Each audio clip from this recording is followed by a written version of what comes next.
ใจย้อนความผิดหวังผู้ชายคนนี้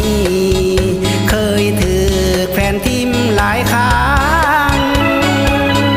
จนน้ำตาหลั่งผิดหวังมาแล้วหลายหนอายอยากจะมีคนที่หูใจ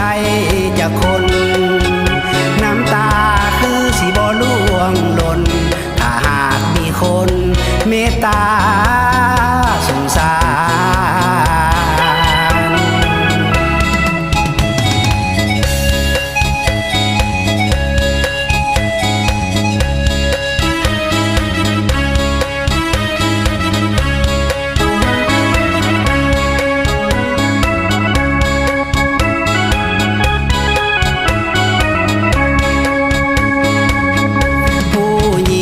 รนี้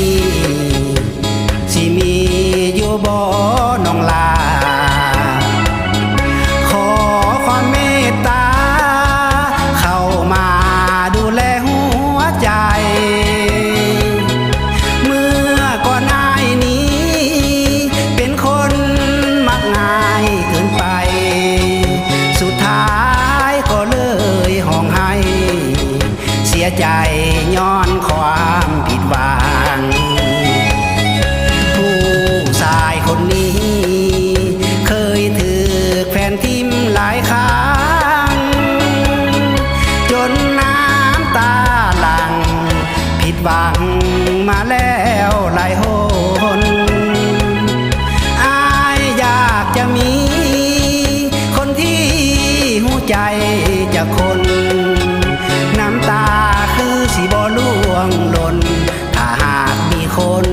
เมตตา